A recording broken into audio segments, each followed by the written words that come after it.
Hmm.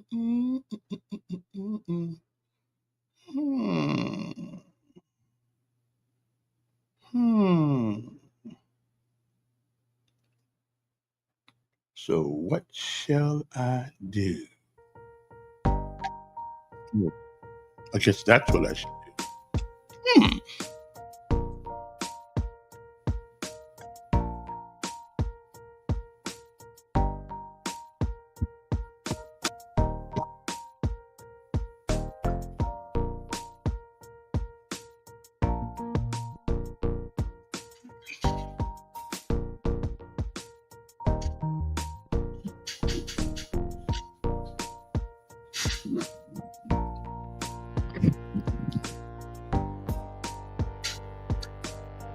I think I need another microphone.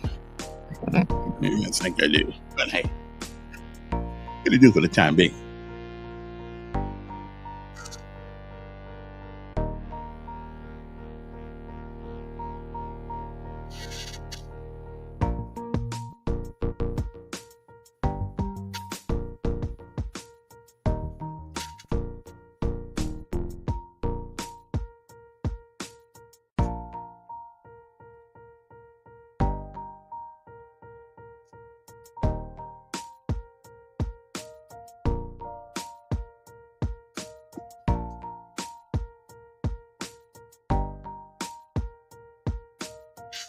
Okay then.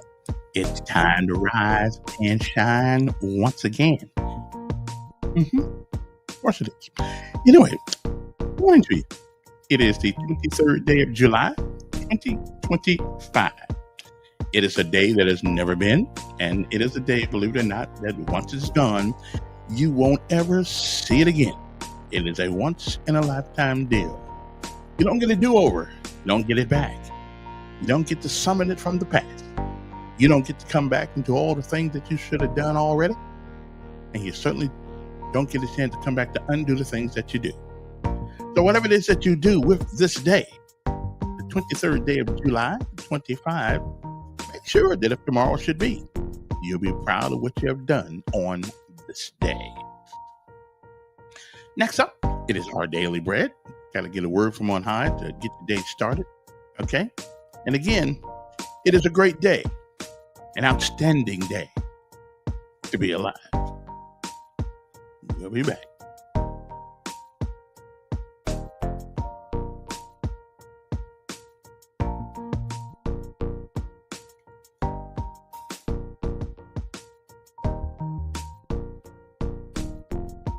Bum, bum, bum, bum, bum, bum.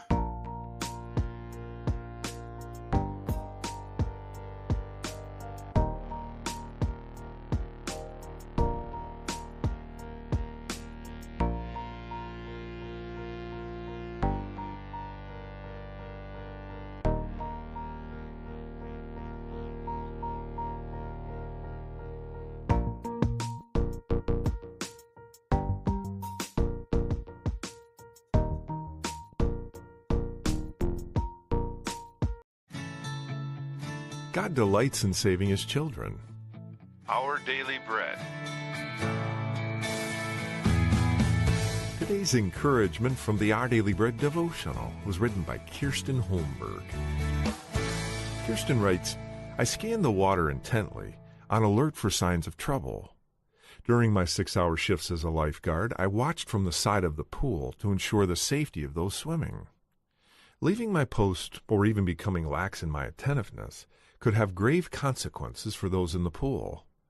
If a swimmer was in danger of drowning due to injury or lack of skill, it was my responsibility to pluck them from the water and return them to safety on the pool deck. After experiencing God's aid in battle against the Philistines, David likens his rescue to being drawn out of quote-unquote deep waters. David's varied life and that of his men was in serious danger from his enemies. God buoyed David as he was drowning in disaster. The Christian's heart is the Holy Spirit's home. Our Daily Bread.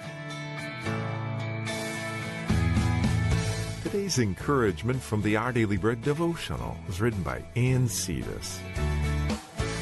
The elderly woman in the nursing home didn't speak to anyone or request anything. It seemed she merely existed, rocking in her creaky old chair. She didn't have many visitors, so one young nurse would often go into her room on her breaks. Without asking the woman questions to try to get her to talk, she simply pulled up another chair and rocked with her. After several months, the elderly woman said to her, "Thank you for rocking with me." She was grateful for the companionship. Before he went back to heaven, Jesus promised to send a constant companion to his disciples. He told them he would not leave them alone, but would send the Holy Spirit to be in them. That promise is still true for believers in Jesus today. Jesus said that the triune God makes his home in us. The Lord is our close and faithful companion throughout our entire life. He will guide us in our deepest struggles, forgive our sin, hear each silent prayer, and shoulder the burdens we cannot bear. We can enjoy his sweet company today. Today's Our Daily Bread devotional scripture reading is from John chapter 14, verses 15 through 26. If you love me, keep my commands, and I will ask the Father, and he will give you another advocate to help you and be with you forever, the Spirit of truth.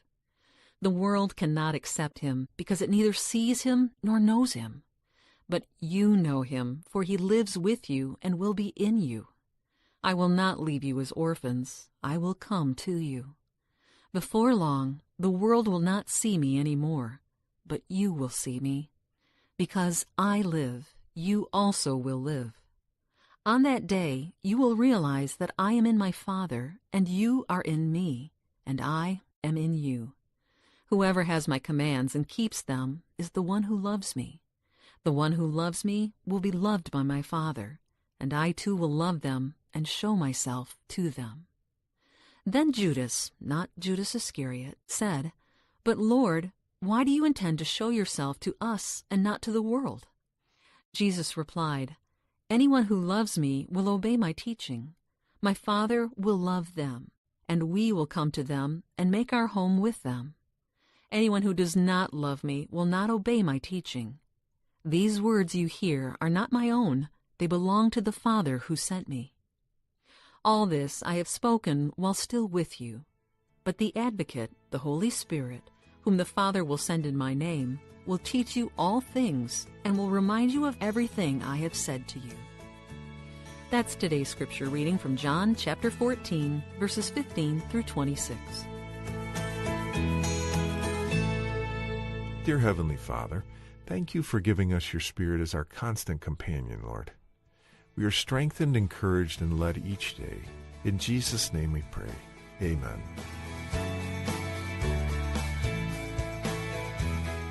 Today's encouragement was provided by Our Daily Bread Ministries. Okay, you got the word. Court. Now it's time to Teach. Who? get motivated. We'll be right Here back. we go. Here we go. All the way. All the way. Come on now. Let's rise and shine. Airborne. Airborne. Every day. Every day. We run. We run to the sun. To the sun. No sweat. No sweat. Not yet. Not yet. Down in the mess hall on my knees. Down in the mess hall on my knees. We got nothing to eat but a can of beans. Nothing to eat but a can of beans. The bread was molded and the meat was bad. The bread was molded and the meat was bad. Well, you know darn well that you can't eat that. Hey, you know darn well that you can't eat that. Here we go. Here we go. Here we go. All the way. All the way. Gotta be rough and tough. Rough and tough. Well. Airborne. All the way. All the way. When I was young, I always wanted to be in the 82nd Airborne, easing the breeze. Now that I'm here, Dedicated to Z. we ride, jump Till it from gets home. an aircraft while in flight.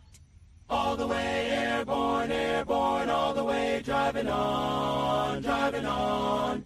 All the way, airborne, airborne, all the way, driving on, driving on. You got to be motivated. Early one morning in the drizzling rain, when I Well, picked up my parachute and boarded the plane. Jump master said 1 minute to go. Green light lit with a chilling glow. All the way, airborne, airborne. Get it done. Let's get it done. You're wasting daylight. Driving on, driving on, driving on. All the way, airborne, airborne, all the way. I need a different microphone. Driving on, driving on. tell you Here we that. go, all the way. Gotta be rough and Rough tough. and tough. Airborne. Okay, that's a way to wake up every morning anyway. I tell you, I was snoozing, I was cruising for bruising while I was back there, you know, dreaming about something. Does anyone ever remember their dreams? I really don't remember my dreams. Um, but I had one dream a couple of years ago that I was sitting at home, and it was one of the few times that the family got together and we was actually getting along. That was a good dream, actually. But I had to wake up from it because it wasn't reality at the moment. But it was kind of nice revisiting home for a minute there. Sometimes we all got a dream. Sometimes we all need a dream, something that will take our mind off the hustles and bustles of the day, you know. But anyway, how's everybody doing? I'm feeling pretty good this morning. We got a couple of things to talk about, but let me tell you about the weather today because it looks like it's going to be it looks like it's going to be it looks like it's going to be a hot one. Okay, I mean, it looks like it. Not don't look too. I mean, it doesn't look any worse than it's been anyway. Right now, though, if you go outside right now, you'll think that it is you'll think that it's kind of hot because it really is. But according to the weatherman right here of the Weather Underground, it is 78 degrees outside, so it's almost 80 degrees already. So naturally, it's probably going to get a little bit warmer. There's a 50% chance today that there will be rain, precipitation of some sorts. The pollen, if you know what that is, it's going to be like moderate ragweed pollen, whatever that is. Air quality is good, okay, and the UV index today is going to be extreme because it's hot. It's summertime, and it always is. Okay, I'm just telling you that's where it goes. Barometric pressure is 30.3. Visibility is 10 miles. Clouds are clear. Dew point 76 degrees Fahrenheit. Humidity is at 89%. Rainfall none in the last 12 hours. We haven't had any snow, but if we do, I'll let you know.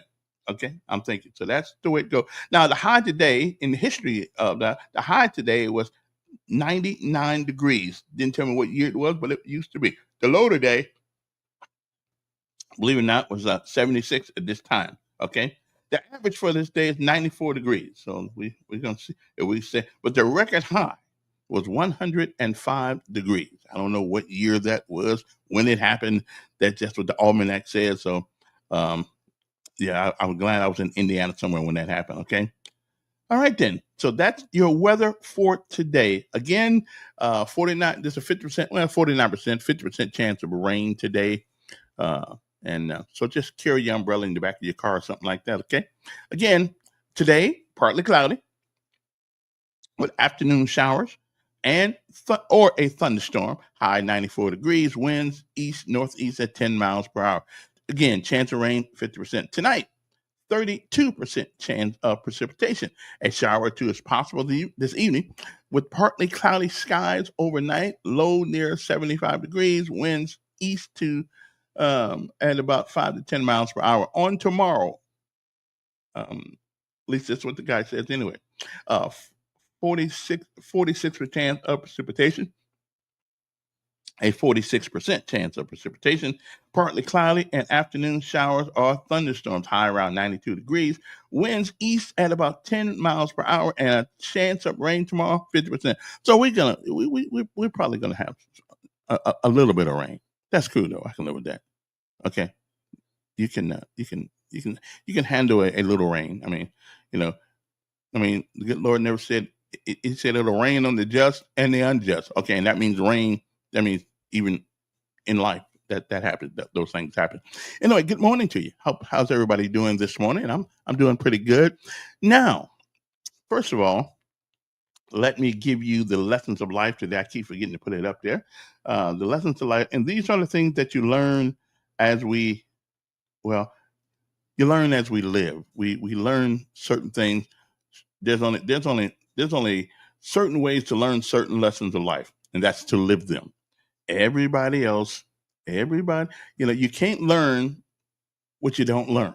Okay, and there's just some way. There's just some things you gotta learn, and some lessons, that cost a little bit. they cost a little bit. So that's what we're doing right now. Let me see if I can unpin that right here. So put my lessons of life right there, and because we have to give a lesson of life every day because that's just the way it is. Okay, all right, that's just the way it is. We learn. If you're not learning, then you're not living. Okay, okay. So the lesson of life today is okay. Sometimes, quite often, as a matter of fact, our friends, they need our heart rather than our words. Okay, so remember that. Sometimes they just need to know that somebody cares rather than give them all this great advice they didn't ask for. Sometimes they need us to be quiet and listen. So I know I need to learn that myself, as a matter of fact. Sometimes. So I'm just saying you might want to take that in consideration when you have friends with problems. Okay, you might want to take that in consideration. All right. So good evening to everybody. Good morning to everybody. Um, I was browsing the news last night, and well, I'm a little bit perplexed. I'm a little bit perplexed uh, at this new woman from Baltimore who's going to be from according to her job description, she's going to be the new police chief. No, listen, I know we do have a police chief, but according to the newspaper, her duties will be that of a police chief. Now, Mr. Gray Boys, I guess he must be on the way out. That's all I can tell you. He must be on the way out. That's all I can tell you. Because why would we bring somebody in? Okay, now, this guy ain't been on the job. This guy ain't been on the job forever. Hey, good morning, Al. He's not on the job. I mean, he hasn't been on the job that long. And we got to, now, I want you to listen to this right here, okay? I want you to listen to this. We got a new police chief. I mean, a new police lady or whatever she is. I mean, I guess she's just a lady. Somebody says she's 5'2" or 5'3", whatever the case may be. Um, she's not the one you want to call if a guy is whooping on your head. Okay, I'm just because she probably can't beat him. But I ain't mad at her. I mean, it ain't her fault. She's short. But I mean, I'm short. But I'm tough. So she has been appointed the second in command in the Montgomery Police Department. Okay, and Chief Gray Boys appointed her. I can't Ettis. I think it's Ettice. It looked like Ellis Brickus. That sounds like one of those Latin names. We too, Brute. Okay. Anyway, Ettis Brickus. I've never heard that name. Ettice. Ettice or whatever it is. Brickus. Brickus. I don't know.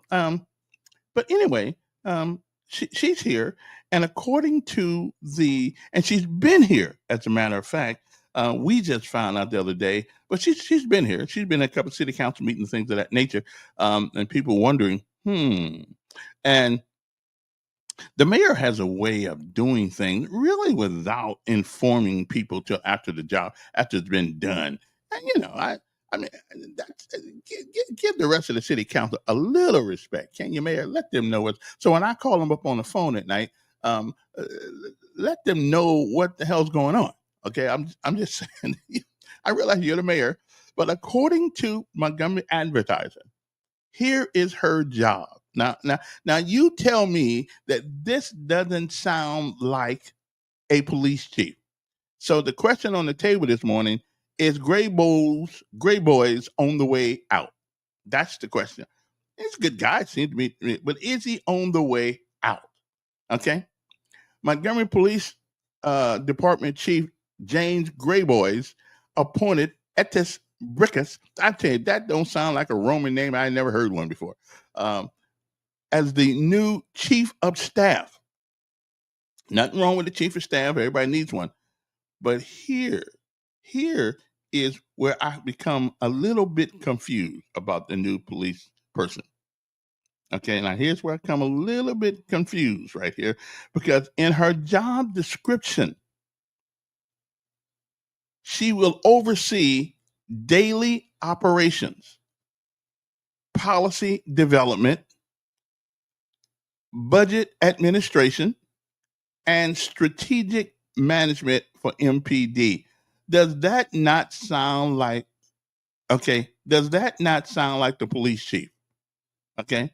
So my question is, if she is going to oversee daily operation, policy development, budget administration, and strategic management for MPD, well, what's Grayboy going to do? It sounds like to me, she is the police chief, just not in name. Okay. And listen, I got no problem. But now here's what disturbs me a little bit. About her. Not about her, but why can't we do lateral promotions from the Montgomery Police Department? Why must we always go outside Alabama? These kids, these young men who put their pants on every day, put their butt on the line most of the time, can't seem to get a promotion in Montgomery Police Department too often unless they lived someplace else. Now I don't quite because we used to get, okay. They got on the woman who used to be the police, who I liked her. They got on her because she lived in Prattville. So we go to Baltimore, Maryland, Washington, D.C., St. Louis, Louisiana. We go all these places to bring people in here rather than the people who hump down there, and they never seem to get an opportunity to take the high job, take the big job. Now, we did have who was the light-skinned guy who used to be in charge of, then he left and went to the U.S. Marshals. I can't think of his name right quick, though. But he was local, but he had to go and come back to be it. Okay, so the question is, why would we go to Baltimore, Maryland, and get someone? The mayor needs to answer some of this. He'll be here next month sometime. Because why would we go to Baltimore, Maryland, and get somebody from a city? Does anybody remember the name Freddie Gray? Does anybody remember who Freddie Gray is? Okay, well, Freddie Gray is a young man that was in Baltimore that died while in police custody. And in 2015, he sustained a bunch of injuries while in police custody. The incident sparked, if you remember this, all kinds of protests that escalated into riots, leading to significant property damage, fires, and violence. Now, I'm only bringing that up because of this. You remember what they did in Baltimore? And she was on the police department this time. She'd been there 24 years. So she was on the police department at this time. So what happened was, is that correct grammar? Well, it's close enough.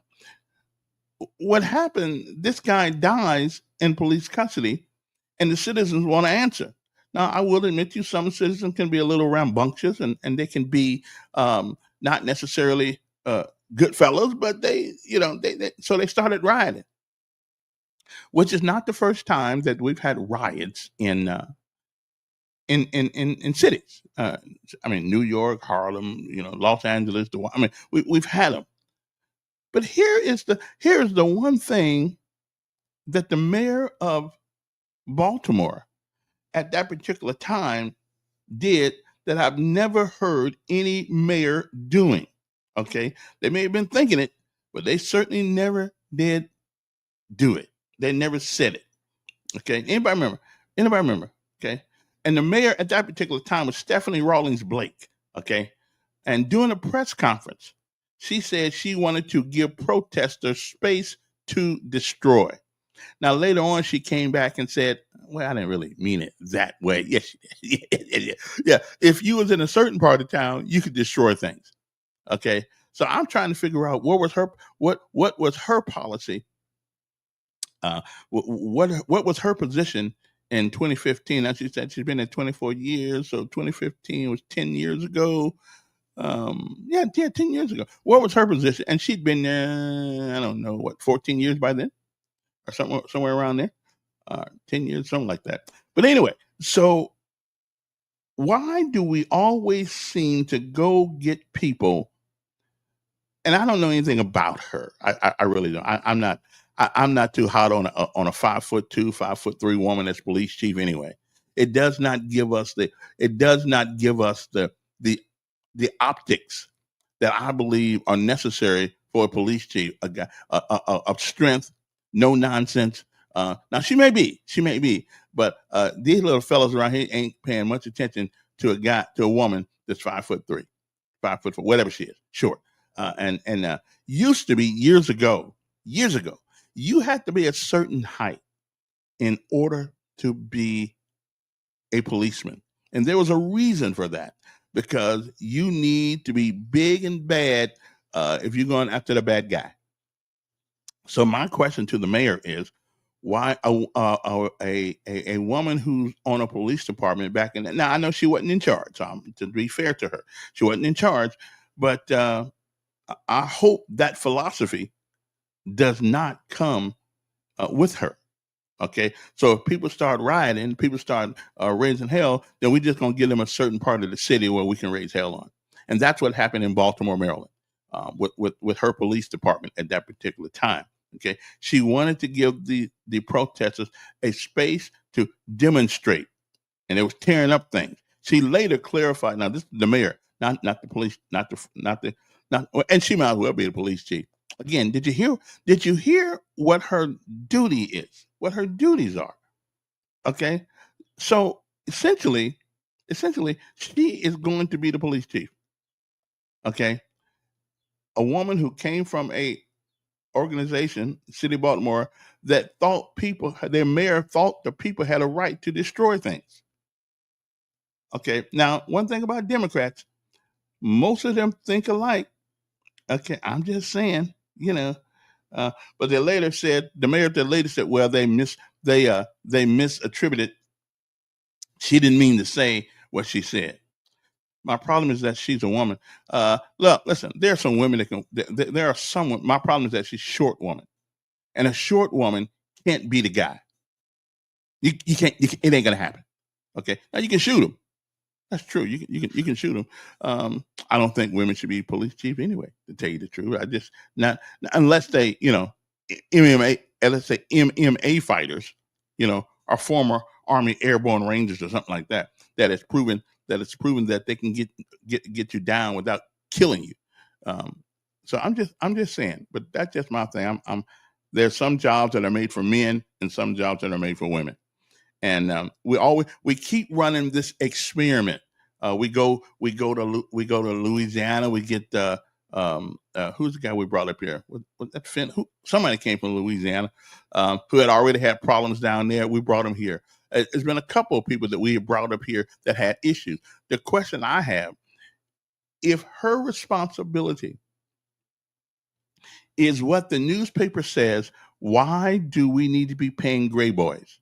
Okay. And again, according to them, she will oversee daily operations, policy development, okay, budget administration, and strategic management for MPD. And that's cool. But why do we need gray boys? So is gray boys on the way out? That's the question. He's got to be. I mean, you can't have two heads. You got to have, he's got to be on the way. And so somebody is not telling us something. Okay.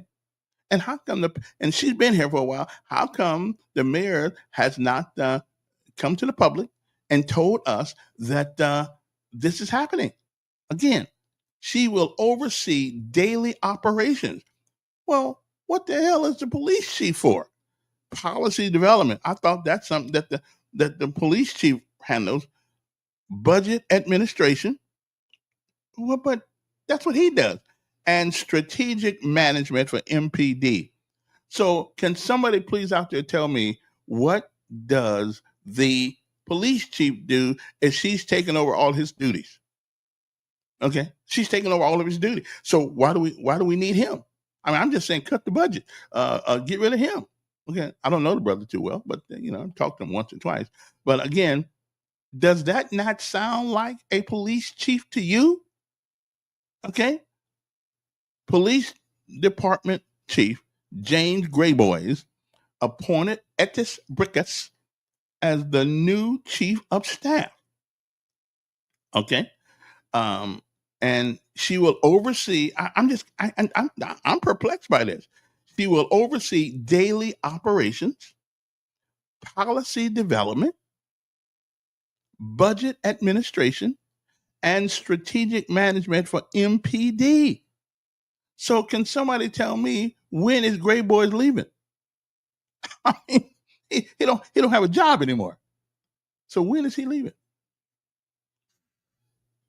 Anybody got the answer? Well, if you do, give me a call. You know the number here. The number's something here. I don't know what's the number. What is our numbers here? 241 521 2963. So I'm just saying. So when is the police chief leaving? Okay. I just want to know when he's leaving. 521 2963.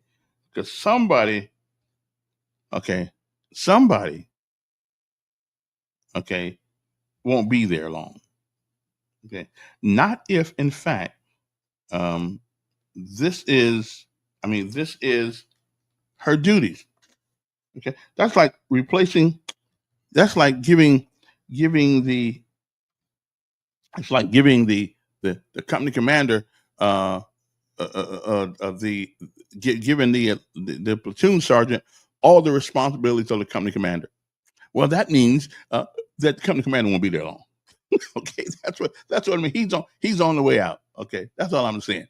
So anyway, going to be shown. Yeah. I agree with you. He's probably going to be shown the door soon. Absolutely. I mean, this woman coming in, and she, for the most part, is a new police chief. Okay.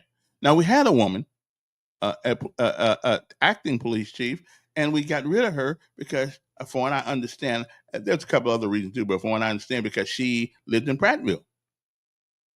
So we go. So there's nobody. Are you telling me, of all the people on the Montgomery Police Department, of all the citizens with previous experience, we can't find? We always got to go outside the state to find someone. And from the city of Baltimore, which I'm not blaming her, what her mayor did. But my question, what was her thoughts on that? And I like to talk to her, because if her thoughts was, well, yeah, let them ride over there, then I don't think that's a good thing. But what was her thought? So it would be unfair for me to think that she agreed with that, because she was on the police department that particular time, and I just like to know what she thinks, and would she ever consider letting people ride in the city of Montgomery because we wanted to make them happy? Okay, that's just my thing. But now that's not what she did. Okay. Hey, I do not want a woman to stay in the house, in the kitchen, waiting there. No. We need a woman to bring in a paycheck. Okay, we don't need to sit in the house and doing that. That's not what I want. Women can do certain things better than men, and men can do certain things better than women. I'm 6. I got a perp that's 6'3". I'm 5'2". What am I going to do with him? I'm 6'3", 295 pounds. Besides shooting him, what are you going to do with him? You're right. You're absolutely right. You're probably going to get your butt whooped. Okay. It is a matter of physics. It is a matter of physics. And unless you bring to bear lethal and maybe not so lethal equipment to go against that person, there's no way in the world a 5'2", 5'3" woman is going to handle a man. That's just not going to happen. It's a matter of physics. It's just a matter of physics. You can't. Now, and political correctness won't change that law of physics. Okay, I'm bigger, I'm faster, I'm stronger. So yeah, you're not gonna get me. Okay.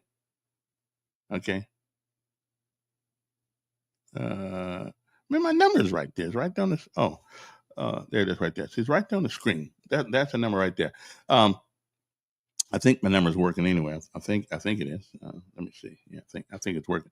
Anyway, that was just my thing. I found this out yesterday when like everybody else, when it was in the newspaper. And again, I'm just wondering. It sounds like she is the new police chief. I mean, she has taken over. Gray Boys has, I mean, unless he's planning on quitting, didn't tell anybody.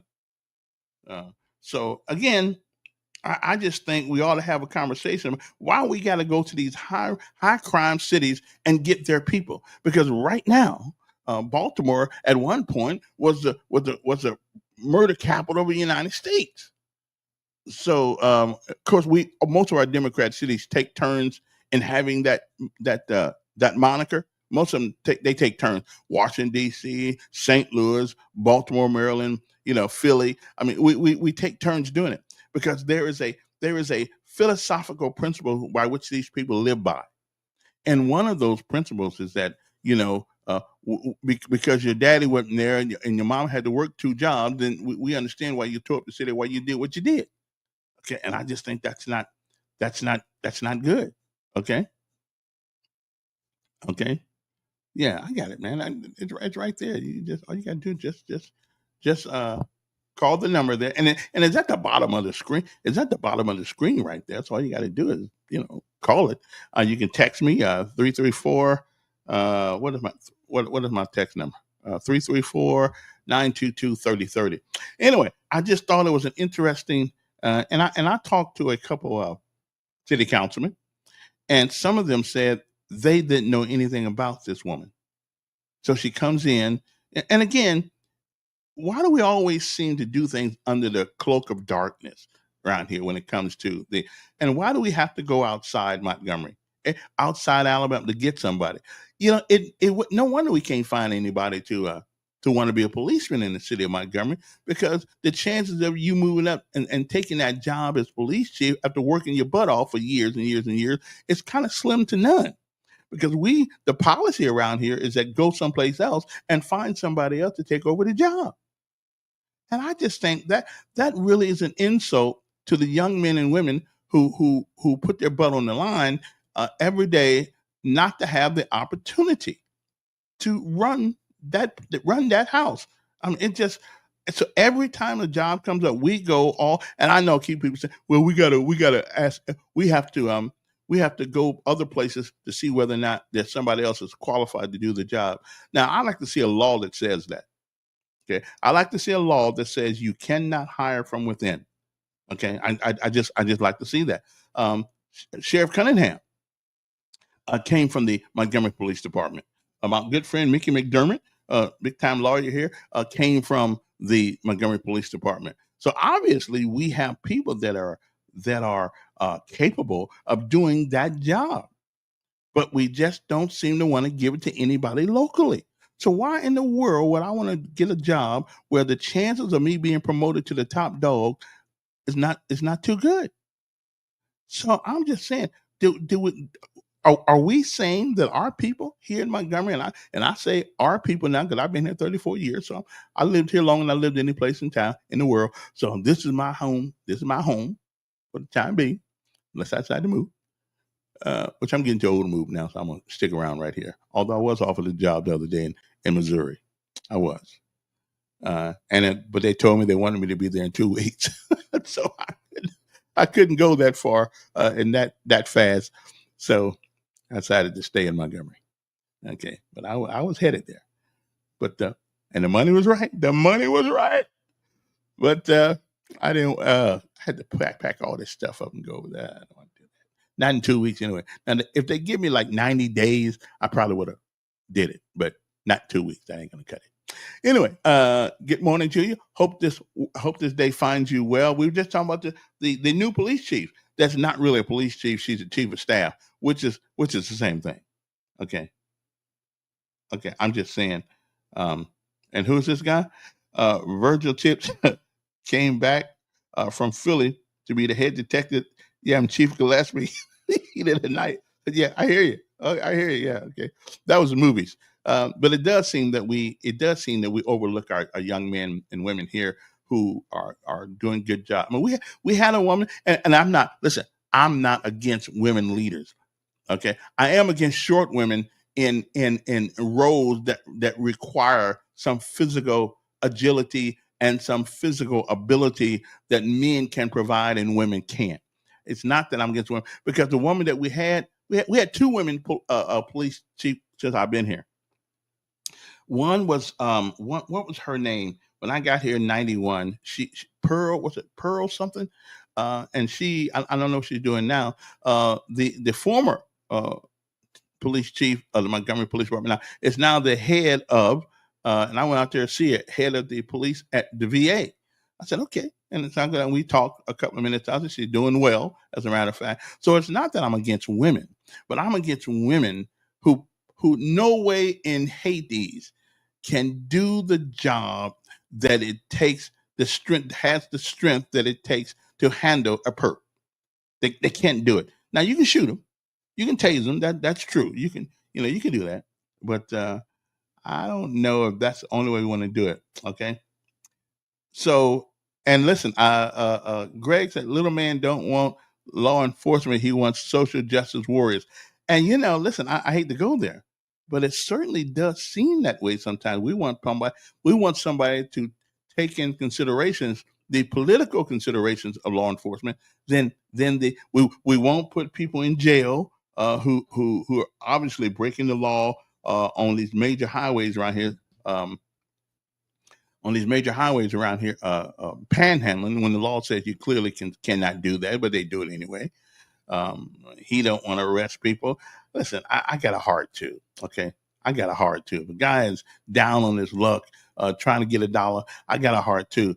But again, what we ought to have in this city is a place we call it Panhandlers Row. So if you feel benevolent, you can go over there and give some money away. But on every street, I'm so tired of looking at people on Atlanta Highway. I don't know what to do.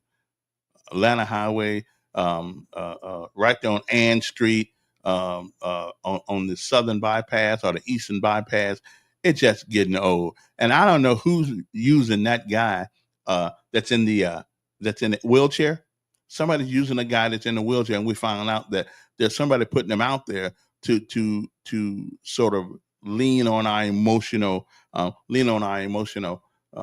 cord to give money. And somebody said they seen them the other day. Somebody dropped them off and then coming back and pick them up later on because they want him to sit out there in the hot sun and beg for money. Okay, again, I'm not, and I have given him money. Well, at least he's in a wheelchair. At least in a wheel. I mean, he shows some physical inability. So.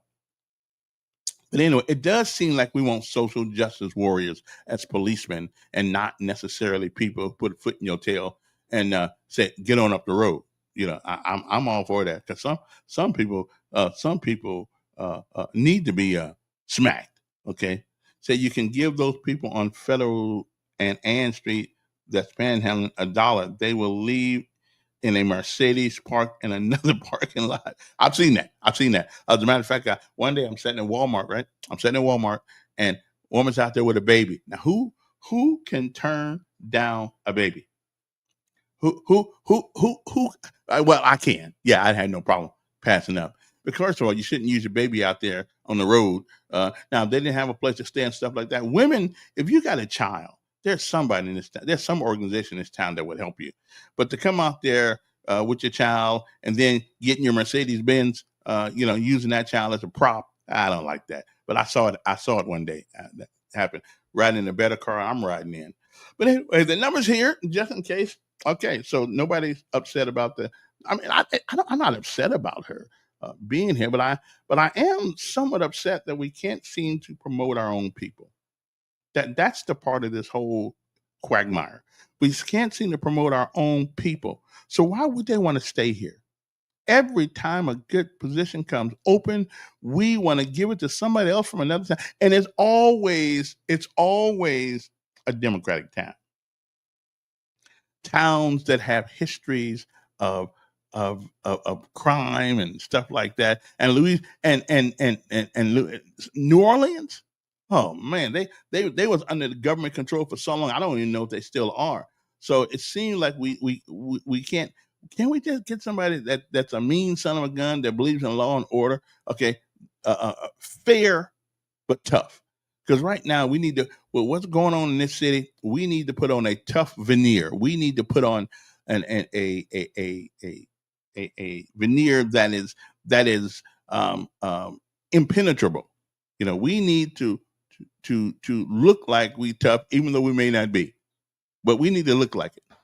So anyway, that was my main thing right there for the morning. I just don't know who I like her. I love her name though. Uh, I don't know if I'm pronouncing it correctly, but I like her name. Um, Etis Brickus.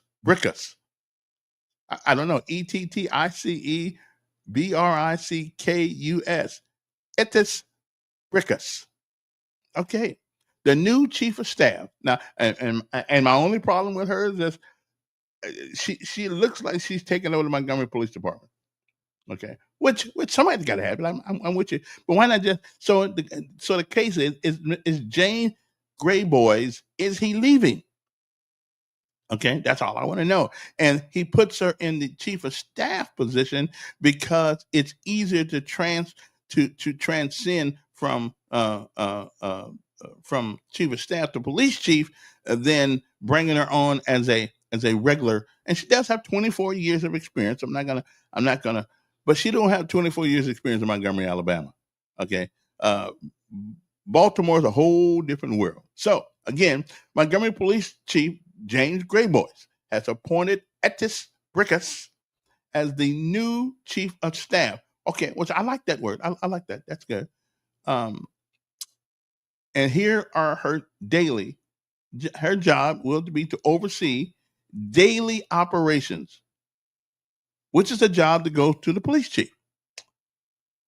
Policy development, which you think that would be a combined effort between all the policing departments there and the lower ranks people to get involved in that too. But that's a police chief job also.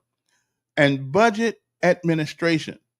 Well, I mean, that's certainly a police chief job. And strategic management for MPD. Now, I don't really know what that means. Strategic management for MPD. It sounds like some of that political correct stuff to me. Okay. So, can somebody tell me, is that not the job description of a police chief? Really? Is that not the job description of a police chief? Of course it is. Of course it is. So, what's Gray Boy's going to be doing? Just showing up, driving them to work every day, and going in his office and going to sleep. So I'm thinking that the old Chief Gray Boy is about tired of Montgomery and he's ready to go back to doing what he was doing. Okay, so I'm just saying. I don't know that for sure, but the signs are on the wall here. Okay, Chief of Staff that's running things. Okay. That's all I'm saying. I think the signs on the wall that he's not going to be here much longer. Okay. Now, whether I'm the only one that figures that out or not, well, we'll see. And I hope I'm wrong. Well, I won't be wrong because you do not give somebody all that authority without putting them in charge. Okay. You just don't do that. Okay. So something's going on here. Okay. And I know Virgil Tills. Now, what we need, since we're bringing up Virgil Tills, what we need is a Cordell Walker, okay, as police chief. And I'm telling you, and nobody will be doing half the crap they're doing around here, okay? And Cordell didn't have to shoot anybody, okay? He just has to put his left foot on your right side of your jaw, and you were down and out. I'm just saying, So we need a Cordell Walker kind of police chief. And I don't know who that. Now, the one guy we used to have was kind of like that. The real light-skinned guy. What was his name? Somebody know whose his name was. He went to. I think he was went to the FBI thing or the federal something with U.S. Marshals Service. I liked him. I mean, he didn't take no junk. He didn't even take no junk off me. And I liked him though. But I like a guy. I like a man that's got a set and don't mind showing them. Not literally, but I mean figuratively. We're men, and as men, we're supposed to act a certain kind of way. That's all I'm saying. Okay, so enough of that. Anybody wants to got anything else to say? Okay, so I'm about done with this thing right here. But again, just so you are reminded of what happened in where was that? in Baltimore years ago in 2015 when a man was killed in police custody up there, and we just don't want to. We want to make sure that that environment does not come here. Now we already had a dog kill a man a couple of years ago, and I still don't understand how that happened. Well, I do understand how that happened, and we need to do something about the the um, the dog issue with police departments all over the nation. Dogs should not be able to penetrate human skin. Okay, that's just the part right there that and it seems like sometimes when they deploy the dogs, they have a hard time making the dogs stop biting people. I understand. I mean, that's why the guy's a crook, because he got problems. So putting a dog on him don't help the problem. But I'm just saying we might want to do that again. In Baltimore, 2015, it was about the death of Freddie Gray, who died from injuries sustained while in police custody. The incident sparked protests and escalated into riots, leading to significant property damages, fires, and violence. The phrase, give the citizens the right to destroy, is often attributed to Baltimore Mayor Stephanie Rawlings Blake during the press conference. She said she wanted to give protesters a space to destroy, which many interpreted by as permission for rioting through. Although she later clarified that she misspoke, she didn't misspeak. That's what she meant, and meant to give a protester space to demonstrate peacefully. Yeah, yeah, she meant what she said. The right to destroy. Okay, the right to destroy. That is, and again, this lady was not in charge of the police department at that time, I guess. But it was just that you cannot be a member of that police force without having some of the personality of whoever's in charge. Okay, so I'm just asking the question. Where does she stand on that? Is she hardcore? Is she is she intolerant? Okay. Well, somebody said, I guess we don't have any. Wait a minute now. The guy right now is a white guy. I guess we don't have any white police. We won't have to worry about protesters or riots. Okay. Well, I don't know about that, but we got. Matter of fact, do we have any white policemen downtown? Well, Great Boys is a white guy. Do we? That's something. I haven't really seen very many. Wow, I don't know that. I haven't paid that much. I don't pay. I look at the blue, brother. I don't really understand. I don't really pay much attention to whether they're white or black or not. But that is something to think about, though. That is something to think about. So I guess we won't have any white policemen worry about any protests or riots. Okay, then. I don't know. Again, I'm just saying. It just seems that we I'm going to agree with the statement. Social justice warriors. We don't hire policemen to be social justice warriors. We hire policemen. And now, the biggest lie ever told. Okay. The biggest lie ever told is the police are here to protect you. That's not their job. According to the United States Supreme Court, the police are here to secure property, to protect your property, not you. That's why we have the Second Amendment. Okay, because we're supposed to participate in our own protection. Okay, that's what we're supposed to do: participate in our own protection. So that's what the Supreme Court said. I'll find the case after my break. But again, do we have justice warriors or do we have police? Okay, and that's the question. And ever since that BLM movement happened, there has been a restraint brought on by this cloud of political correctness when it comes to policing. I don't want the police to misuse people. Don't get me wrong. I don't want that. But every once in a while, some of these people need a foot put in their butt. Okay. So and we can't treat crooks and people go around killing people as if they are babies. They passed that baby stage a long time ago. Okay. So I don't know. Like, you're only complaining because it's in the news. That's not necessarily true. You only complain because it's in the news. The lady's been on the job for a month. And here's another thing. Okay. So let me ask you something. If that in fact is the case, why didn't we know it? Really, really. If she's been on the job for a month, why didn't we know it? Why was it not made clear to the citizens of Montgomery? She was acting in a position of major authority in the Montgomery Police Department. So if that's true, then why didn't we know it? Okay, why do we make everything a secret around here? Because once they got the word out that she's from Baltimore, then obviously what happened in Baltimore in 2015 would come up.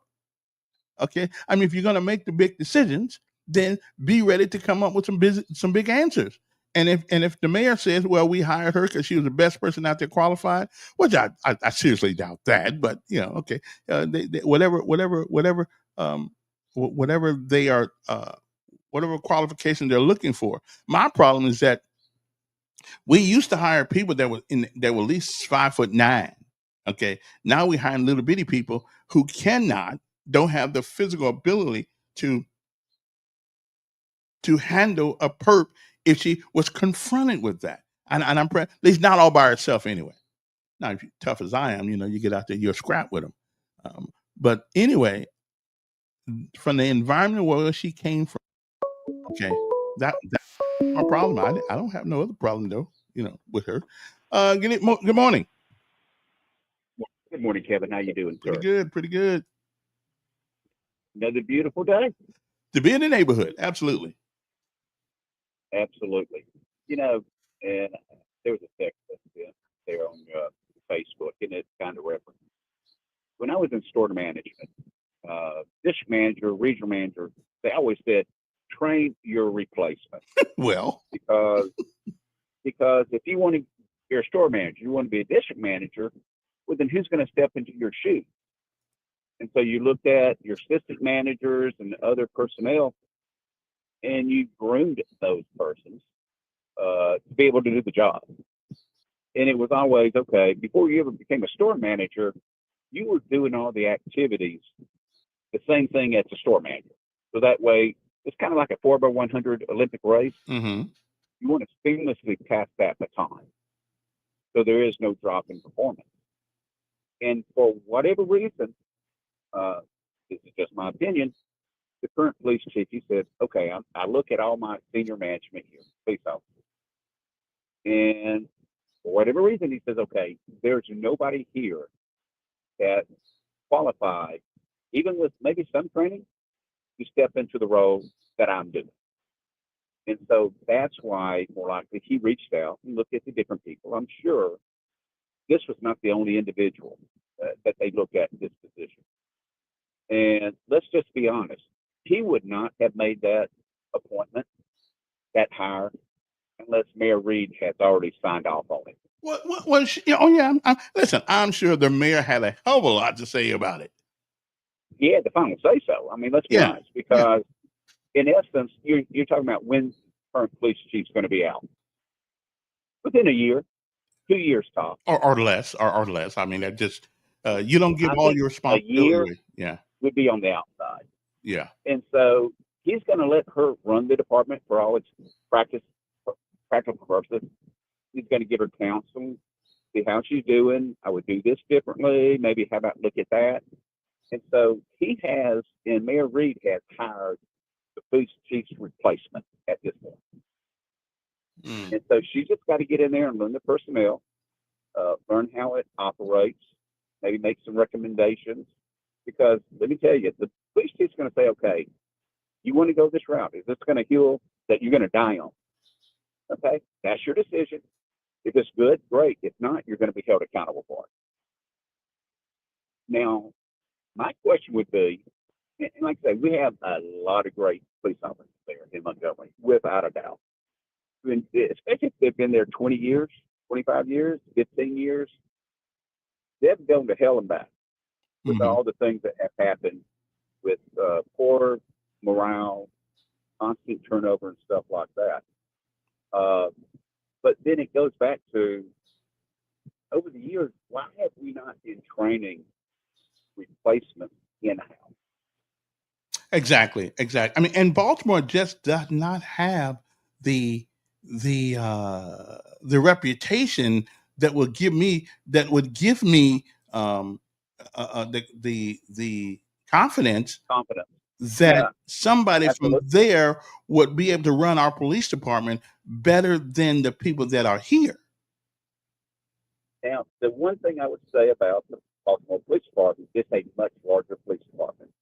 And so, more likely, she has been exposed to, I don't want to say high volume, but she's dealt with many more police officers. I'm sure more likely there are divisions in Baltimore that have more personnel than the entire MPD. And so she's in her current position, or I say former position with Baltimore. I'm sure she's dealt with a lot of stuff. And we know Baltimore has some very severe issues with crime and stuff. So maybe she could bring to the table, okay, we had this issue in Baltimore. And let's be honest, Montgomery is kind of trending like Baltimore right now with violent crime. I mean, you can say all day long, oh, we're down 28%, and then next weekend all hell breaks loose. And so maybe she has seen during her tenure there in Baltimore a lot of the issues that are faced in Montgomery. And so she can bring an experience level that will help curtail what's going on in Montgomery, especially as far as turnover. I mean, until MPD can get a hand on the turnover and start actually adding to the police department instead of replacing those that are going away. We've got to get ahead of the curve at some point or other. Yeah. You know, when I ran for city council Mm-hmm. about 12 years ago, I looked at all the budget numbers. And, you know, literally about 14 years ago, we had 550 MPD officers. And now we're under 300. And you know, you've got to have boots on the ground, for lack of a better way of putting it. And so we've got to figure out, why are we losing people? Why cannot we train people? Right. I mean, we can hire them all day long, and we have got one of the best police academies in this state. So we train them. They serve their 1 year, because if they leave before 1 year, they have to pay back $10,000. Yeah. So we've got to solve this problem, this constant turnover, and try to rebuild. And so I'm hoping she can bring a fresh perspective to that. Well, Because, it seems like wait a minute. It seems like to me, Baltimore, Maryland, is still considered one of the most dangerous cities in America. Okay, it is. and it seems to Absolutely. me, wait a minute. It seems to me that why do we go to places that have not dealt with their issues that great to bring them here? We got our own issues. Why We do. I'm just are they social justice warriors like one of the callers said, one of the participants said, or do we want somebody to put a beat down on somebody when they're out in these streets? I mean, Baltimore, I mean, along with Memphis and St. Louis and Cleveland, Ohio, Little Rock, Arkansas, Detroit, Michigan, Milwaukee, Oakland, California, and Stockton, all of these cities are ran by Democrats. It just is. And they're all Well, let me see, ask you this, Kevin. yeah. Do you think police leadership, senior leadership, are beating down the doors to come to Montgomery with the issues that we have? But we got the same issues that we have less issues in some of the cities I just named. We do. Absolutely, we do. So, But again, you mhm, know, if you're going to be senior management mhm, within the MPD and you're on the outside and somebody comes courting you, a headhunter, and they're going to look at MPD with the issues that they currently have. And there are some ways I want to give the current MPD leadership, mhm, in some ways, they've turned the corner. Some things are doing much better as compared to 5 years ago. Other issues, they still have room to improve on. But I'll give you a great example. Montgomery County Public School System, 33,000 students, right? yeah, We just hired our current school superintendent from Selma. His entire school district was 3,500 people, 10% the size of Montgomery County school system. Okay, so, and we saw how Montgomery County Chamber of Commerce pulled out. We had all these other people saying, okay, this was a sham search for a Montgomery County school superintendent. In a certain way, the same thing would go to NPD leadership search. I don't think you're going to get the cream of the crop with all the issues that we have in Montgomery. And so, you got to choose the best of the qualified candidates that apply. Well, now, I'm not taking anything away from her. right. She's got a lot that she's going to have to deal with, especially if she's the new police chief within a year, 18 months.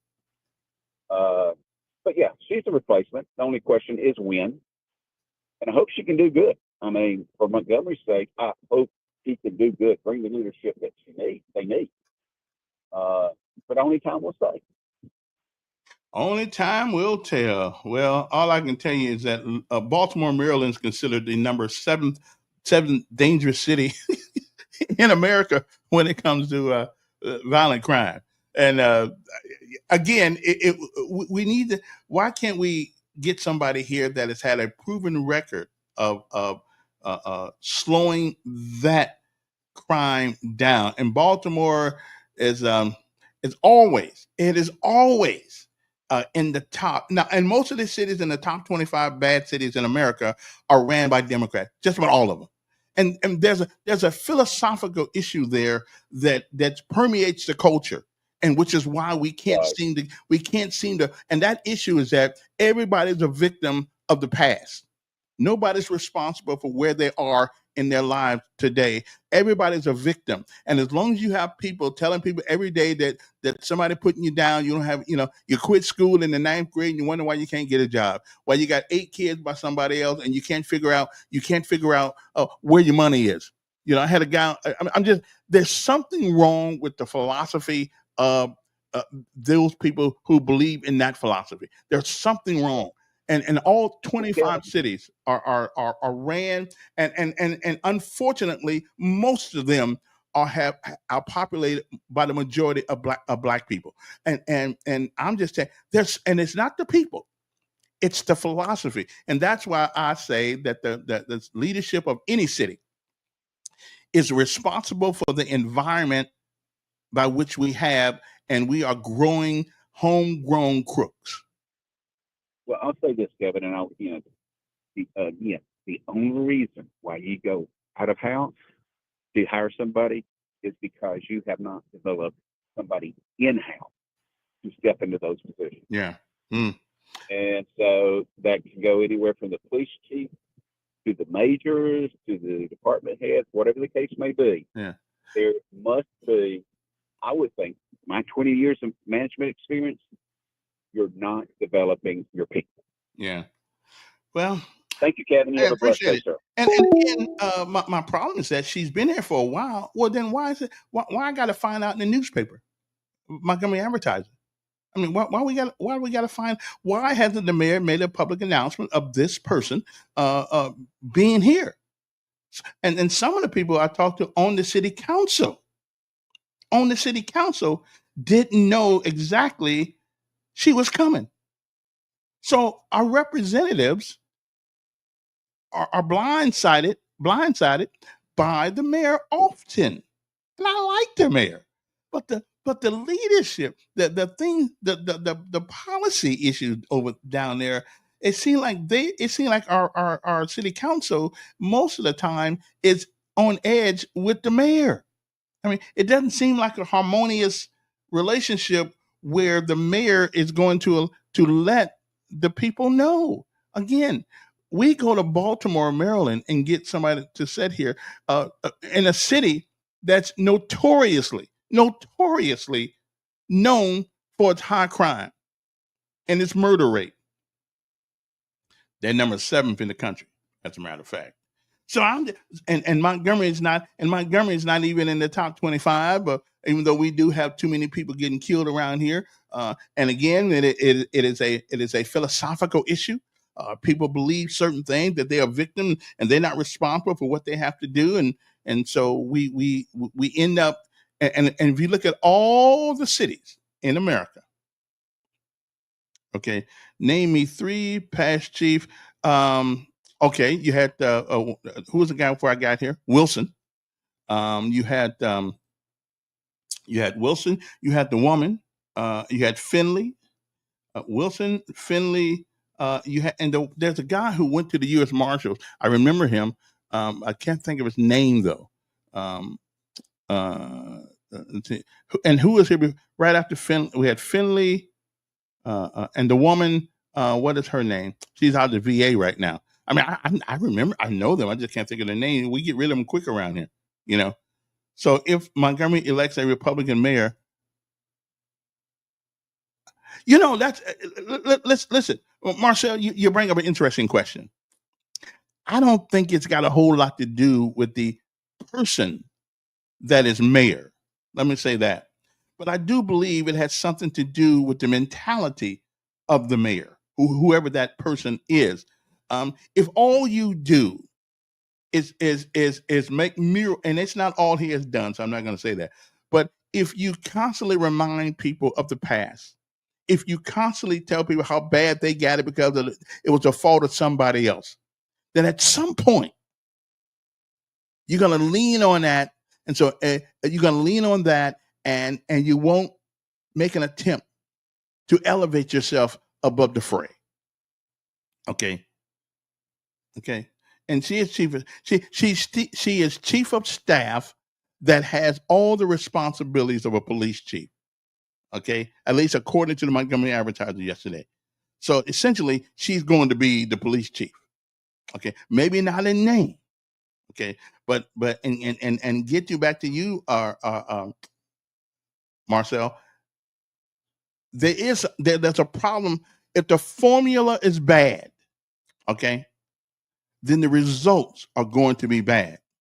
Oh yeah, and Todd Strange. Oh, when Todd Strange was mayor, I don't ever remember. And again, listen, I don't ever remember the wanton violence and the wanton killing of people. And maybe because he was mayor for 10 years, and so my mind may not be what it ought to be when it comes to that. So I'll have to go back and see exactly how many people we had killed during the reign of him. But I do know one thing: he believed in law and order, whereas we don't seem to.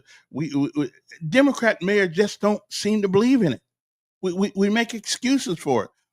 Again, the mayor, the city council people have nothing to do with people committing crime, but they do have something to do with the environment that the crime is committed in.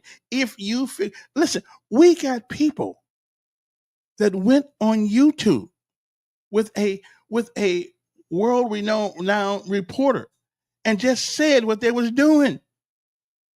I mean, they went on TV. They went on video of what they doing in this city. They weren't even scared to show their faces. I mean, I'm just perplexed because they're not scared. Okay, they're just not scared. So true. Okay. So Miss Hooks, what am I lying about again? Tell me where I'm lying now. Just tell me where I am. I'm not, we had 80 murders in 1 year under Strange, the most since 1976. What year was that? I like to look. I don't ever remember 80 murders since I've been here. But if you can tell me what year that was, I'll go back and look up the records. Yeah, I haven't seen that. I don't even remember that. But let me tell you what's worse than that.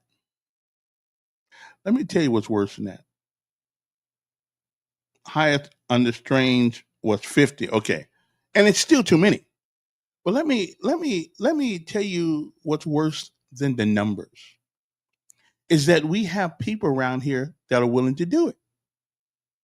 We got people around here that are willing to because if we make you a perpetual victim, If we make an excuse for you, everything you do, now the governor has seen that she ain't going for the excuses. That's why she got a 4,200 bed prison being built out there in Elmore County. And it's not a matter if it's going to be filled. It is going to be filled. And it's going to be filled by mostly Democrats. People who believe in that philosophy, that they're not responsible for what they do. We can quit school at 16 years old. Still, here we are in a nation right now who can't really get a job even if you got a college degree. So you think you're going to be successful without having some semblance of an education? That's not going to happen. So you, my friend, will be part of the staff, the visitors to the new prison. I think do they call it the KIB prison, whatever they call it? Okay. And the mayor, again, the mayor cannot personally stop some person who wants to do crime. We are not blaming the mayor, but let me ask you something, Marcel.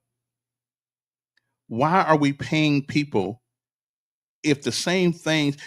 Who can we hold responsible? They are responsible for the environment by which this stuff goes on. They are in charge. The city council, the mayor, the county commission, the chairman of the county commission, they are responsible to us because of the environment that exists in this city right now, where people don't think, because they know we don't have enough policemen. We ain't kept that quiet. We've been kind of boisterous about that. We got people who don't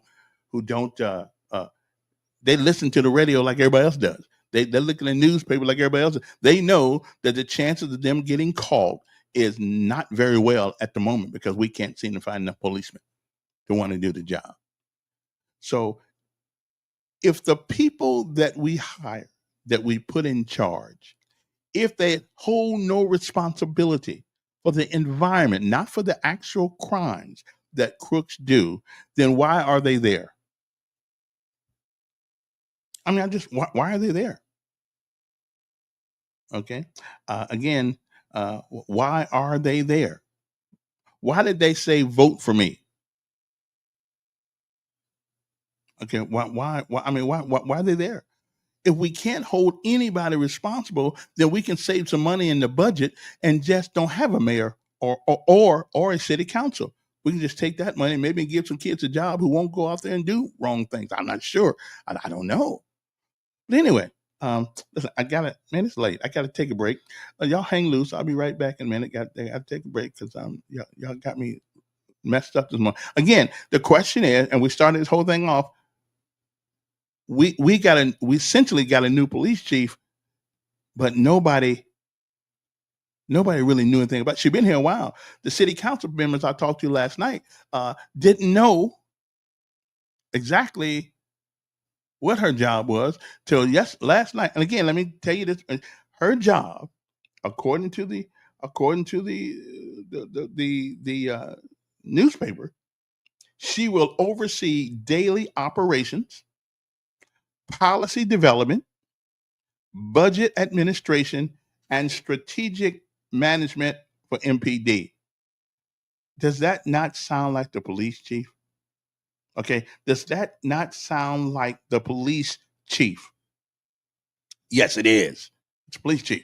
Okay. So what is Gray Boys going to do?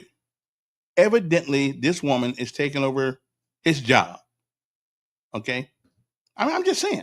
And they're from Baltimore. Well, Baltimore is the 7th worst city in America when it comes to murders. So again, and I'm not blaming her, but somebody has got to take responsibility for the environment in these major cities around here with all this killing going on. If not, then we don't need them there. We don't need you there. And to answer one question, I believe that you can't stop people from doing things they want to do. But I do believe that Republican administrations have a tighter hold on and had better control of the disbursement of power within the city, and I think they hold people accountable more. Now, from what I've seen, it looks like, according to some of the police officers I have talked to, it seems to me that they are held more accountable than the crooks are. When you cuss a perp out and you lose your job, and that's one of the reasons why you lost your job. Yeah, some of that. Okay, it was 77 in 2021. We had 77 murders. Okay, I don't remember. I don't ever remember that many murders. But if we had two, that is too many. I hear you, but we got somebody coming from one of the most dangerous cities in America. And my thought is, and we're going to get together and talk, because my thought is, what's her philosophy? What is her legal philosophy? What is her philosophy about crime and the pursuit of the criminal? Okay, I don't want to hear any excuses about his daddy wasn't there. I don't hear no excuse about he quit the 12th grade. He's on drugs. I could care less. Okay, I need to know what her philosophy is, because she's from a city that's terrible when it comes to, and most of those lives are black. Most of those lives are black. And all these major cities where all these people getting killed, most of them black. So what is her philosophy when it comes to crime and punishment, and what is her philosophy? What is she going? Is she going to let our policemen do their job? Because I don't think Gray Boys has got a what I'd call a firm hold on the police department, because he answers to somebody else. That somebody else answers to the mayor. So we got a police chief that's really not the police chief, but he's answering to somebody else, and then that somebody else, Batiste, then that somebody else goes to the mayor. I personally, we need a police chief that the only person he has to answer to is the mayor, not some flunky in between. Okay, we don't need that. We need somebody to answer to the mayor, because the mayor, we are going to hold the mayor totally responsible for the environment in which this city is in. He is not responsible for we understand that he's not responsible for the crime, but he is responsible to us because of it. So I gotta take a break. We'll be right back. I gotta get my cup of milk. I gotta get my cup of milk this time every morning. So we'll be back after again. Most of the city council didn't know what she was going to be doing. Now, everybody knows, because thank you for the Montgomery advertisement. Now we know she's going to be running the police department. We'll be back right after this.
Well, the gentleman was right with the number of 77 murders back in the 2021, as a matter of fact. Who was mayor then? Wait a minute. Who was mayor in 2021? Montgomery. Was Stephen mayor then? Yeah, he got, I think he was elected in 19, I believe. Yeah, I think so. That wasn't nothing Todd strange. Anyway, good morning to all of you guys. We're talking about the situation of our new police chief. Well, we're not calling her that yet, but she's got all the responsibilities of the police chief. So we're gonna go ahead and call it what it is. Yeah, who was the mayor of Montgomery in 2021? I believe Todd wasn't. No, but it was 77 murders in 2021. Highest murder rate was 19.9 per 100,000 people in 2017. Wow, that's interesting. And you want to give us a call, feel free to do that if you want to. If you totally disagree with me, then that's right. 521-2963 is the number. I'm willing to listen. I'm just saying, if we're going to get somebody, how about giving us somebody who's taken a city and turned it around to the extent that things are a whole lot better? I mean, Baltimore, Maryland just does not have a just not have a reputation of law and order. Okay, I mean they just don't. Let's see who was. I believe that was Stephen, who was mayor of Montgomery. I believe, yeah, it had to be Stephen, because I think let me see, in 2021, I believe it was Stephen, as a matter of fact. Boy, I tell you, the years are going by. So yeah, it was Stephen Reed. Yeah, he was sworn in at the city's first African American mayor in November 12th, 2019. Yeah, that's what I thought. Yeah, okay. So I know my mind was okay. The numbers here, if you want to give us a call, we'd love to talk to you. Whatever on your mind. I ain't scared. I ain't scared of nobody. Okay. But now somebody made a good point here. He can't stop it, but he can address it. I totally agree. And again, that's part of changing the atmosphere of Montgomery. See, once people know, in my mind,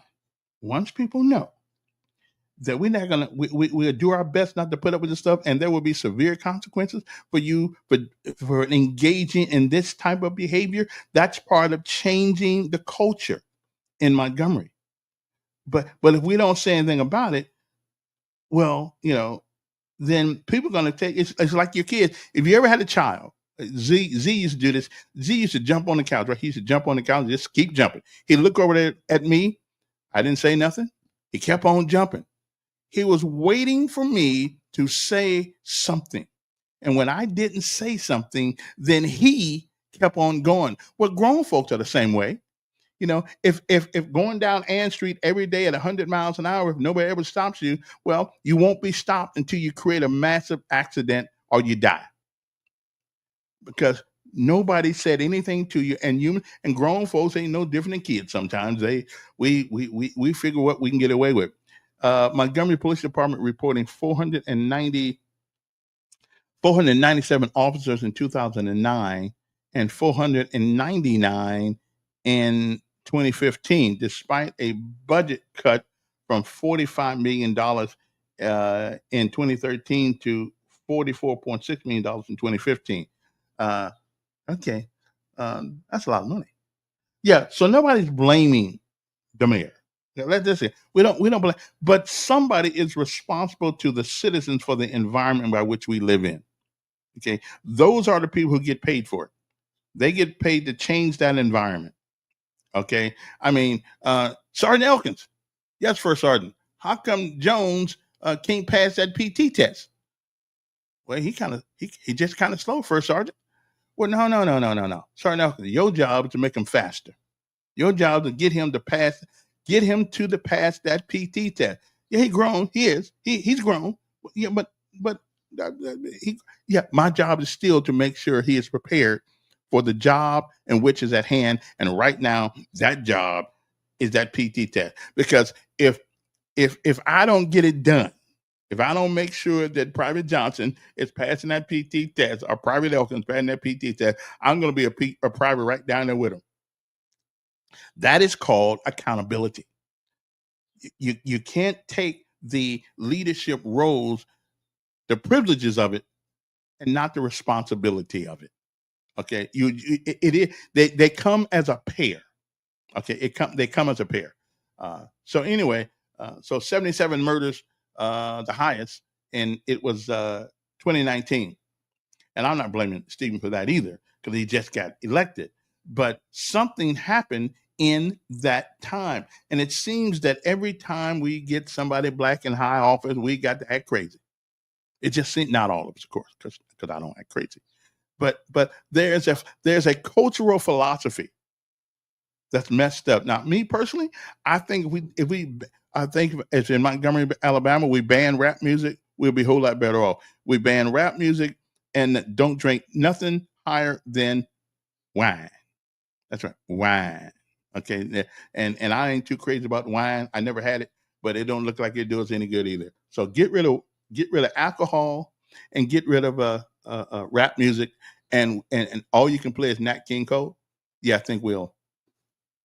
Yeah, or Natalie Cole or somebody like that, or Luther, something like Barry Manilow, people like that. I think we have our place would be a lot. Our place would be a lot calmer. Would be a lot nicer. Have you ever seen anybody? Okay, here's a question: have you ever seen anybody? Okay, go on a rage tyrant on a freeway listening to Luther Vandross? No, you have not.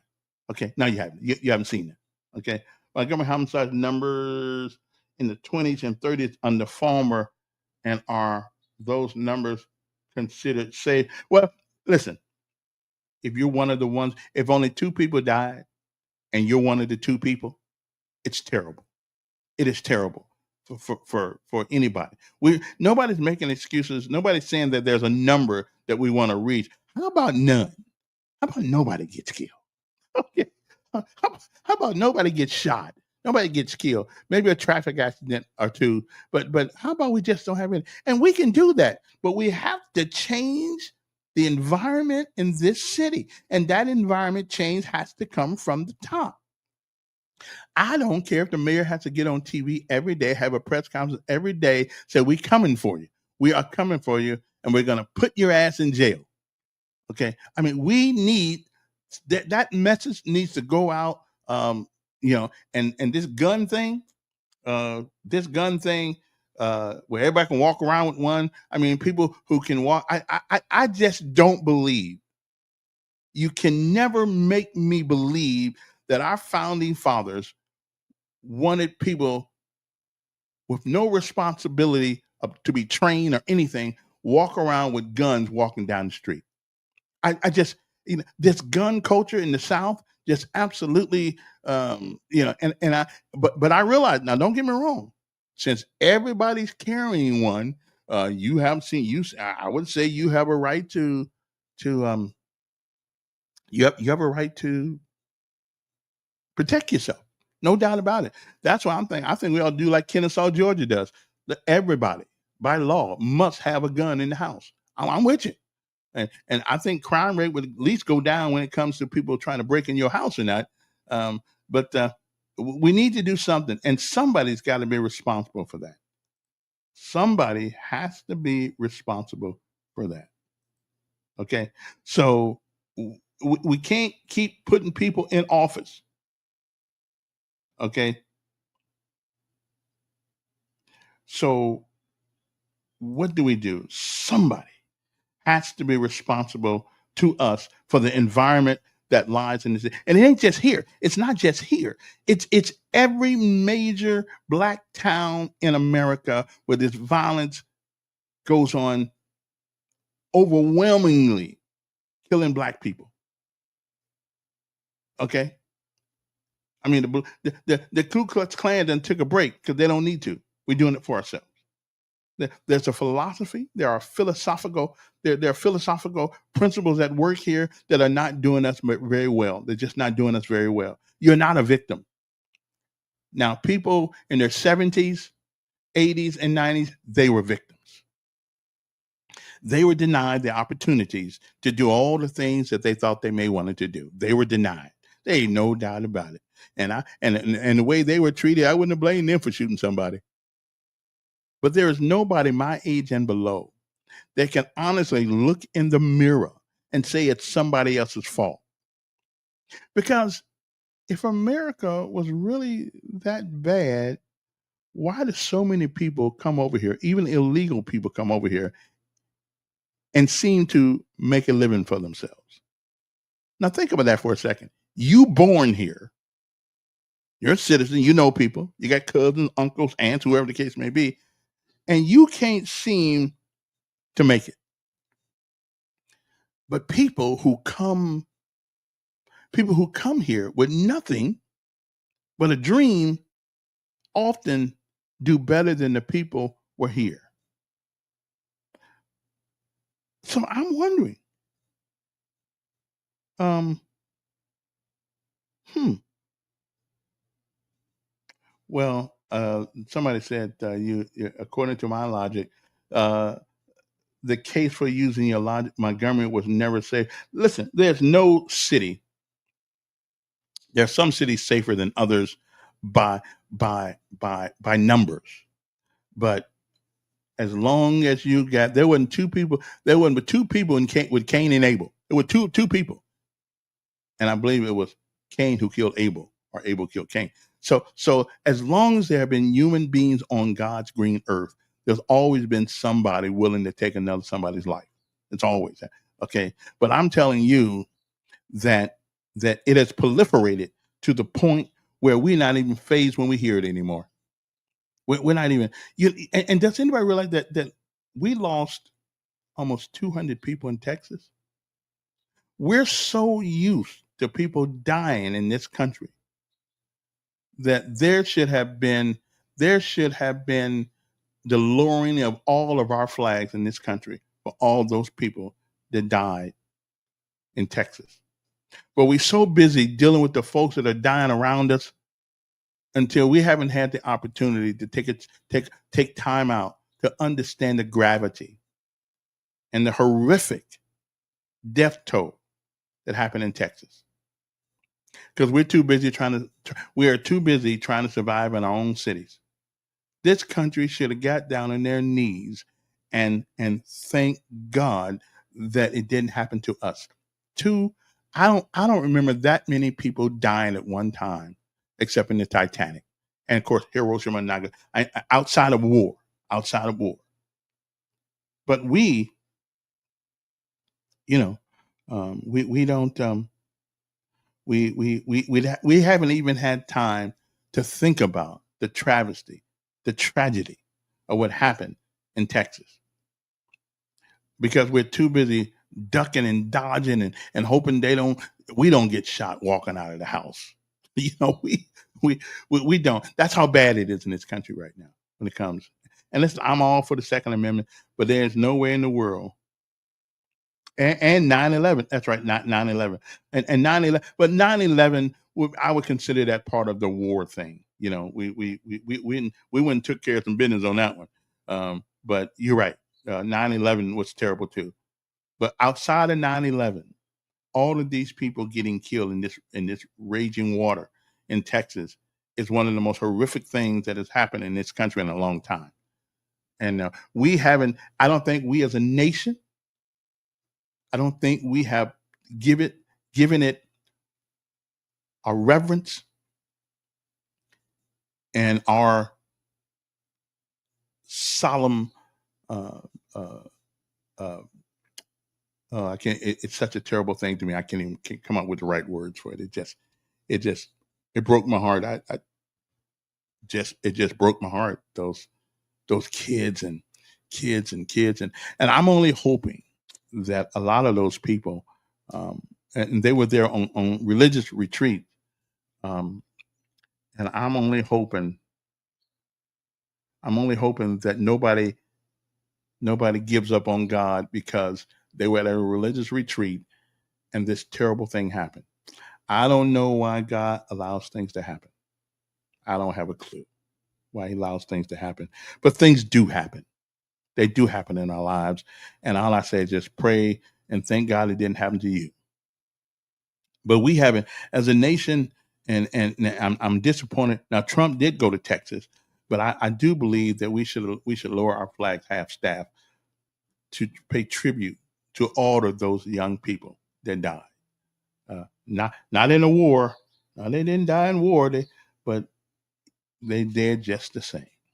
So I'm just saying. So, and we haven't had time to think about it. We're too busy trying to survive here. The job of the chief is to make the police department better. Well, the job of the chief is to run the police department. Okay. I mean, that's their job to manage it. Matter of fact, his job is what they said in the newspaper yesterday about the new person coming in as chief of staff. That is the police chief job. Okay, that's their job. I mean, she will daily operations, policy development, budget administration, and strategic management for an MPD. That's the police chief job. So again, I'm asking the question: what's he doing? What's she looked like to me? She got all the responsibility that he's supposed to have. So is he on the way out?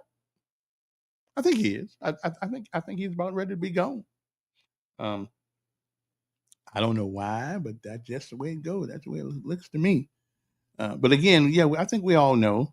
Anybody that's ever had a leadership position, your job is to make it functional, to make it better.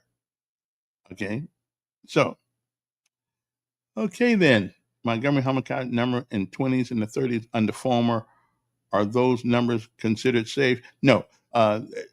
If you happen to be the victim of it, it ain't safe for you. So there's again. I wish we had I wish we had I wish we had none. No murders, no breaking people's homes, no none. I wish we had none of that. But we do because human beings are human beings. So I love this one. So you just want to have tough on crime philosophy? Absolutely. Isn't that just pandering because the mayor in power to keep people in jail? Some of these people need to be kept in jail. Yeah, yeah. Yeah, I do. So you want the mayor to have a tough on crime philosophy? Absolutely. Isn't that just pandering because the mayor in power to keep people in jail? Yeah, we need some. We need some of them in jail. We do, and we don't need to make jail. And even though I realize that some people are going to get caught up in it because they happen to be at the wrong place at the wrong time at the wrong date, I realize that they'll be caught up in it too. But jail should be a place where nobody wants to go. Nobody wants to go there. Okay, but jail right now is like a vacation from my criminal activities. Tell me how any mayor can stop murder. Well, that's crazy. I can't tell you that, but I can tell you who has something to do with the environment where all these murders are taking places. Okay, I can tell you that. Okay, I can tell you that, and that's and I don't know all the policies, but again, okay, and ladies and gentlemen, again, we live in a city that has 7 institutions of academia, 7 colleges. We have a city where that many people who are supposed to be educated, then why not go out to Alabama State? Why not go out to AUM and ask some of the professors out there, give us the study, tell us what they think we should do. We have sociology majors, we have psychology majors. So if any of that crap is worth the money that our students, that the kids are paying for, then they ought to be able to come up with some answers. If any of the junk that we sending our kids to school for had some answers, because I went to school out in California for Novell. It was $13,000 for a 7-day school. Now, I didn't pay for it. The VA did. I appreciate them too. And when I got there, you know what they told me? Oh, well, these books are old and we don't do this anymore. I said, yeah, but you're giving me a book that's 13 years old and you don't apply. And so I looked at the guy, I left. I said, so we're paying $13,000 and you giving me information that's no longer relevant? Well, that seems to be where we are now in America. Okay, we're not doing what we keep telling people they should do. Okay, again, we live in a city. We live in a city that's surrounded by colleges and universities. So academia evidently don't have any answers either. So I mean, they study the structure of society. They study the brain, which is kind of an oxymoron, but we study trends. We study statistics. We study all of this stuff that doesn't seem to really help us. Because why aren't some of these professors? Because they love using that word. My name is Professor Jones. Okay, Professor, tell me what to do. What we should do about this? Why don't we should call on some of our colleges and universities, some of these high polluting, high paid professors out there, and have a round table with them. I think I'll try to do that on the podcast. I think I'll do that. That's what I'm going to do. I'm going to do it because evidently it's not going to happen because it hasn't happened all these years. So I'm gonna see if we can get, because if the things they are teaching in school don't matter, don't work, then why are we teaching it? And why are we paying professors and academia so much money until some of these people spend 20, 30 years paying off college debt for stuff that don't work? Think about that. Think about that. We spend all of that money getting PhDs and all these things in sociology, and we can't fix one problem. Well, that's the way it is in the year 2025. Okay. And it didn't just start now, it started a long time ago. Anyway, I guess I'm going to take off here in a few minutes because now, y'all, we'll be replaying this show later on today because it needs to be heard. But again, who's responsible for the environment by which we live in? Our leadership is. Our leadership is. They're not responsible for what Bubba and Leroy do, but they are responsible, in my mind, that they even have the temerity to try to do it. Okay, they're not scared of anything. They're not scared. They're not scared of anybody or anything. So we need to change. We need to change their expectations of consequences. Okay, I'm just saying. Something is wrong with us. Okay, I don't know exactly what it is, but something is wrong with us. All right, as a people, as a group, not individually. Culturally, we have some issues, and again, I want to, I guess, welcome the new quote unquote unofficial police chief to town, but coming from a town that's the seventh in the nation of murders, I don't know what experience she can bring to this city. They evidently they need to be up there in that city, but that's okay. I got nothing to do with that. So we'll see. We probably need to put her in a patrol car and let her get out here on these streets right quick, and because that's where we need people. We don't need anybody else telling us theoretically what we ought to do. Okay, we got gray boards for that now. Unless gray boards is leaving, and maybe somebody's hiding. Is he leaving? I think that's what we need to ask the mayor. Is he leaving? Because she has come in, and according to the paper yesterday, she has come in and she is taking over the day-to-day responsibilities of the Montgomery Police Department. That is something that a chief does. Okay, she will oversee daily operations. Is that not the chief's job? Policy development, is that not the chief's job? Budget administration and strategic management for MPD.